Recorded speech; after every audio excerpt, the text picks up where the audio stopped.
G'day and welcome to a quick edition of the Aussie Ideas Man. I try to sometimes do things as lazily as possible. It's in my nature. This one is me making comments about comments in Aptera Owners Club's latest video, Aptera's off-road model, first official peak. Now I would like to be able to just write my comments like I do where people don't have me blocked, but the cretin blocks me. And so I thought, why not just have a look through and where I see fit, just speak my comments. The only problem is few people see mine, whereas 13,000, well, that's just the subscribers. 3.3 thousand viewers already see the cretins' work. So I'm still effectively gagged. Nevertheless, I just feel like having a little bit of a say on some of this nonsense. Pez Pengi ordered an off-road and switched to launch edition, which of course, while they're talking about this off-road version, already it's got to be the first one off the line after the 2000 have gone before it, because the launch edition is designed not to be off-road at all and to not have individual features ordered. Anyway, I don't think there's anything much else to say in hers, or I think Pez is a female. Gospel of Thomas. I'd like to get the off-road version, but wonder how the back wheel would handle all the debris that accumulates in the centre of dirt roads. I don't think it'd make any difference between versions. They're not that too far apart anyway. Elzo Stubby. This is the Dutchman. Wingless flight in the dirt. Nope. My opinion of Aptera's design and off-road conditions do not mix well. But that's just me. No, it's not just you. There are a lot like you. And you're right. Timothy Maroney, just based on looks is one thing, but functionality would be the deciding factor for me. Nothing wrong with that thinking. Gordo, I'd prefer the off-road. Nothing there. Looks like most of these people are just saying road conditions are bad enough to warrant the off-road. And they can take a little bit of a hit on aerodynamics. Nothing interesting so far. Robert Stout, wheel pants could have the same clearance in the front and back to the ground with a curve between instead of that point that sticks down. I think that would look much better. It's the belly pan that is the real problem. Wheel pants, you can break those and won't be up for too much cost. But if that belly pan gets punctured, you're up for a lot of costs. That's if you don't get burnt in the thing. Tell me you're a doctor without telling me you're a doctor.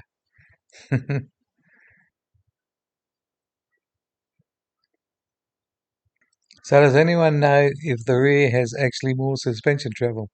This is an intelligent one from Ron W. Off-roaders have to have longer suspension travel. Totally different springs, spring rates, and all of that. This picture of an off-roader is just showing some body parts that don't reach the ground as much as the ones they replace. That doesn't make anything an off-roader. And my bet is that there is no difference to the suspension at all, and it will just be bashed to death in the first few weeks of going off-road.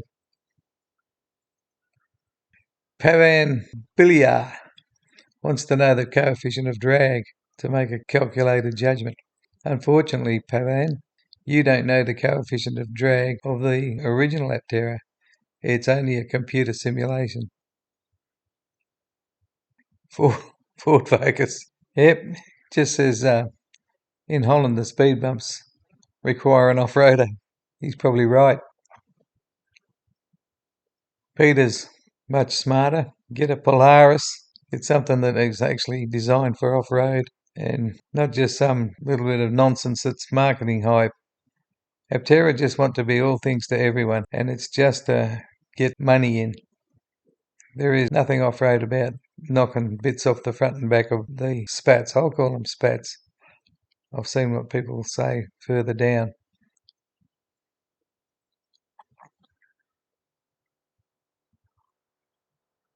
Dave in WLA, he makes the point that a proper off-roader needs a skid plate. Now, I've talked about this in many other places. The skin cooling method won't allow a skid plate. In fact, I don't think the skin cooling method works with a paper-thin underbelly of any sort, because the transfer of air just won't make it through to the cooling system. Now, if you put a thick skid plate on there, then the transfer of air is almost completely stopped. So you make it an off-roader, you're going to go a couple of 100 metres and the thing will overheat. Nathaniel, he's saying they're charging money for the off-roader when they're selling you essentially less of a vehicle. They've just chopped a bit off and charged you more. That happens a lot in marketing. Radish Clark is saying just lift the wheel covers that are on there. I'll call them spats again. Lift the spats, don't sell you a different set. Pretty decent idea, I suppose. And Liquid Paraffin Sin also says a similar thing. Just lift the on-road spats and you've effectively done the same thing with less effort. But still, it doesn't make it an off-roader. There is no suspension adjustments made at all. And there's no fixing the problem with the skin cooling underbelly or raising it. I haven't seen Steve Fambro's image of an Aptera in a wind tunnel. I'd be very interested in that, just to see if the results were within 5% of the computer simulations. And Ricardo's on the ball. Belly pan clearance is a profound issue. One single strike underneath and you could be up in flames. But unfortunately, he thinks armoured stainless steel will do the trick. It'll stop you from burning, but you won't be going far because inside the cooling system will overheat and it will thermal throttle, and that it'll stop every couple of 100 metres and wait to cool.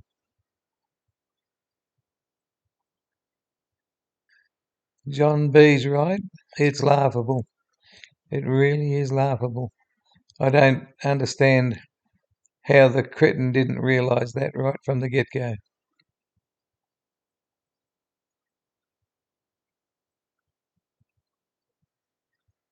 Have to check to see if I optioned that for my launch edition. No, you didn't.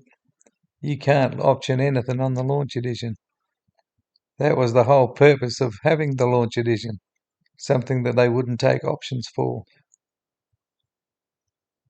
And gee, Ariam, I don't know how you say that.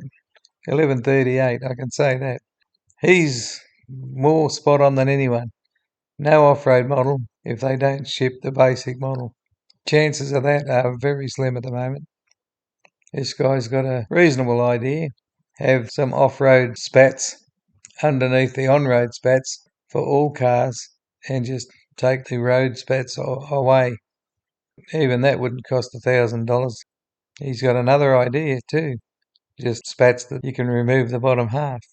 Quite intelligent.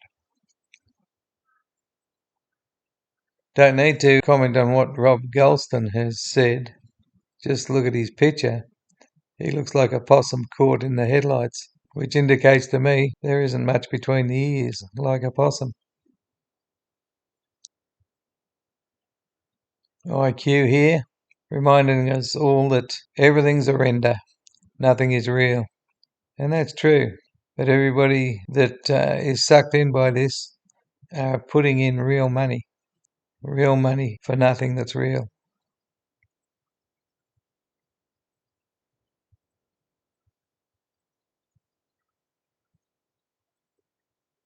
Oh, Calm Monkey says just take off your wheel cover.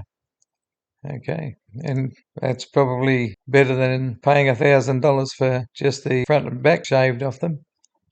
If you're off-road, you don't have a need for any wheel cover at all.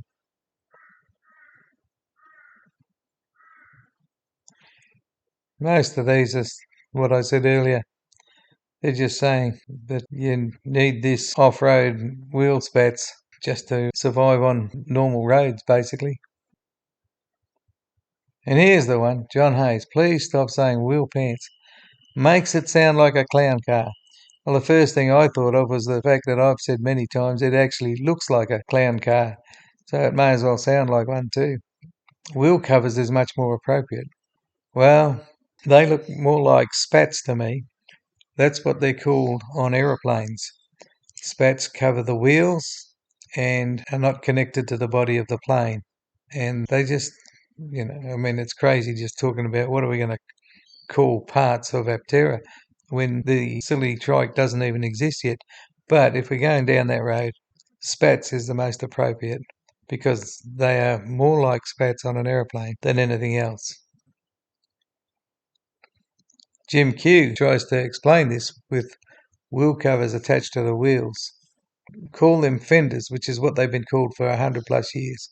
Well, Jim Q is wrong because fenders, all the inside of a fender is fixed firmly to the body, and when the wheels turn, the fenders and the body don't. So they're not fenders. They're not fenders at all. Spats are fixed to the wheel, not the body. And when the wheel turns, the spats turn and the body turns independently or, as goes around the corner, but not in the same manner as the wheels and the spats go round. Roman's just saying that they're financially doomed. Lots of people make comments that are irrelevant to the actual topic that's in the video itself. But he's right. Roman's correct. Harriet recognises this. Thought she was alone, but believe me, there are probably more people that know this than the gullible fanboys that are blind to it. Roman explains about the cash burn. I've done that recently on some of the more recent videos, particularly those who allow me to comment. Harriet's a silly atheist. It's amazing how we can get so far off the topic. Randy from Mesa. Well, he's got a really good point because a lot of these silly trikes will be going up ramps.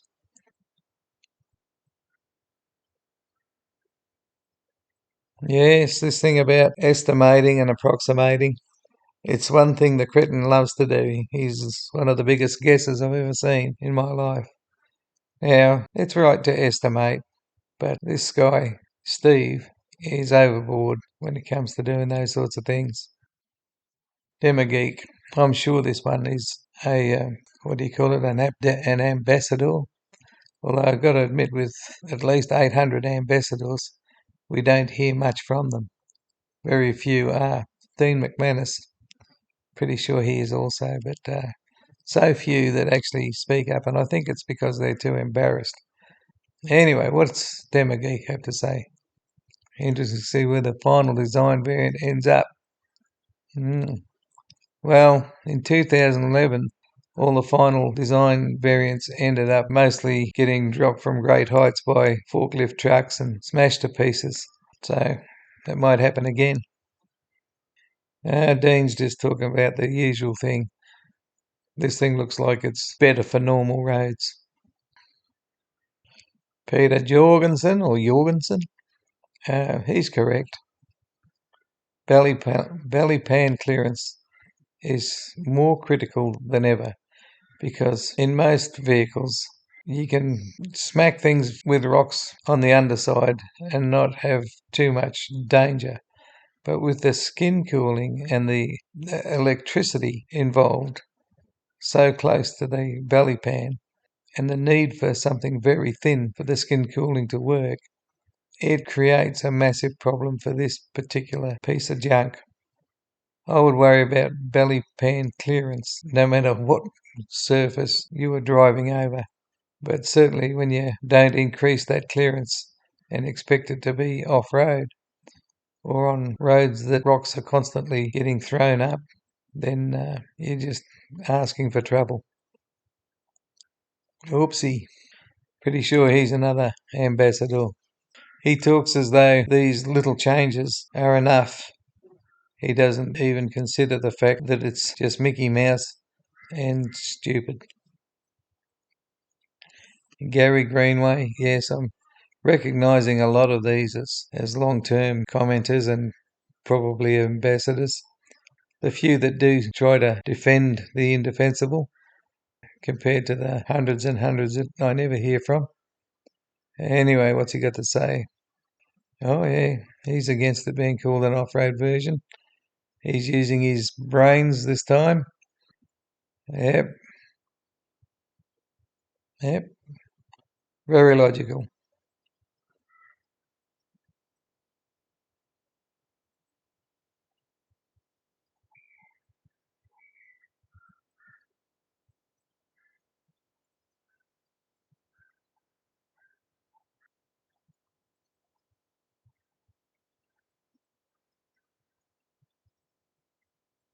Dave Duncan thinks they got it right. And there's some poor thinkers out there. That's nowhere near an off-road vehicle. They've got it wrong. But it doesn't matter. They won't be making any of them. Oh, Dave Duncan is the one with the information about the drag that a turning wheel makes as it goes forward into the wind. Okay, I like it because this is interesting. He's correct that the bottom of the wheel is doing 0 miles per hour and the top is travelling double the miles per hour. So when the thing's flat out at 100, if it can do that, your top of the wheel is going into the wind at 200 miles per hour at the same time as the bottom is doing 0. And that's true. It's just mind-boggling to me that this wheel is a fixed thing from top to bottom. And so it is hard to understand how the top is doing 200 while the bottom's doing 0. It's like, wouldn't that break it?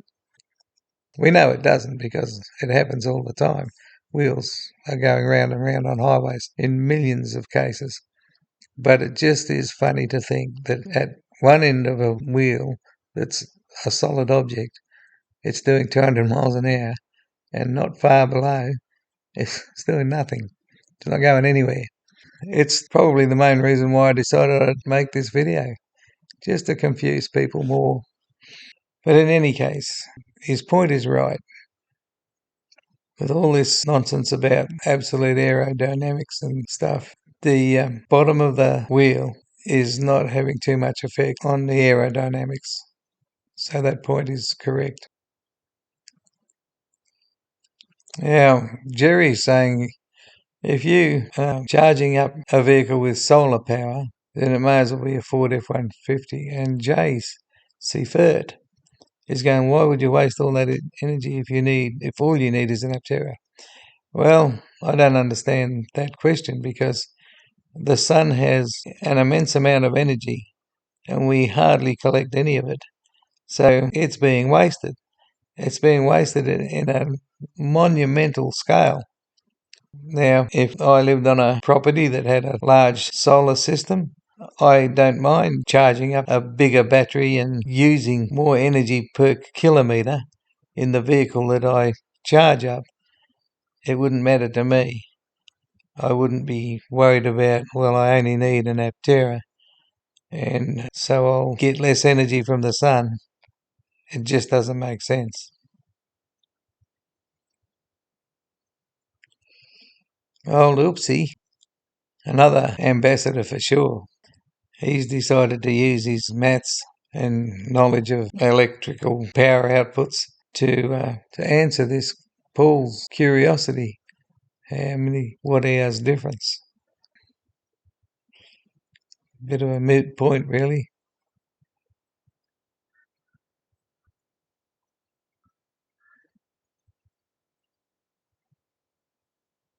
Yeah, this is another funny one.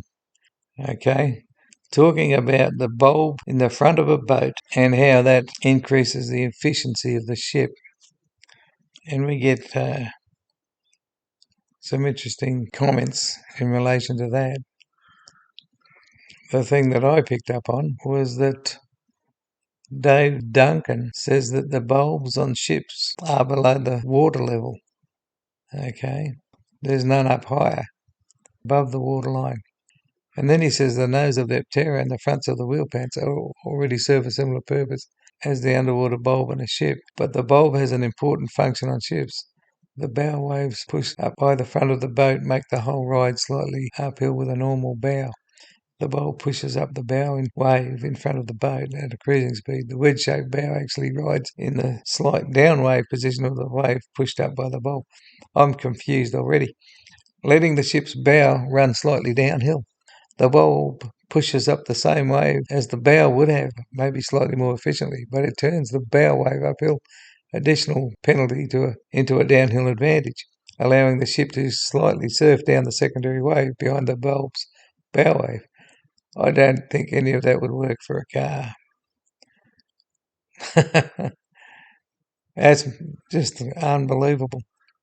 I usually understand what I read, but I'm just baffled, absolutely baffled. And Bertrand, no, I still can't understand any of that. But how do we get from the slight changes to the spats for an off-road version to somebody suggesting that there should be a lump on the on the front of the wheel pants, the spats? Any idea how thick, well supported the aluminium belly pan is? It has to be paper thin, otherwise the skin cooling won't work. But if anybody knows me, I'm one who says the skin cooling has never worked, has never been proven to work, and is the main reason why I claim that the founders know well in advance, before they do any of this snake oil stuff and build prototypes, that they'll never make this because they've got something that doesn't work. It's the skin cooling. It's the number one problem. There's lots more problems with it as far as the intellectual input into design, but skin cooling is numero uno. The major issue is the width. No, it isn't. As in the 88 inches of width, that's a bad one, but it's far from major. It's the skin cooling. Okay, so he's saying width for off-road purposes, Devon Jones, and that's an issue because the narrower an off-road vehicle is, the better it can go through most obstacles. But the more important issue is I can't think of what it's called, but it's front to back distance between wheels. Wheelbase? Anyway, yeah, the wheelbase, I think it is. That front to back distance between wheels, because it's usually much longer than the width anyway, and that's where it can't go over large objects like rocks if it's too long. The further apart you set your wheels, the quicker something bottoms out in between the wheels in the body. If you look at something like the Suzuki Jimny, you can see that it has fantastic off-road ability because not only is the width narrow, it's the wheelbase that's amazingly short for any vehicle. And with the ground clearance it has, it can go almost anywhere. This guy's wondering if it's available for launch edition. Well, the idea of the launch edition was that nothing changes, so that they can be efficient and not waste money. So if they start making changes now, they're going against their earlier mantra.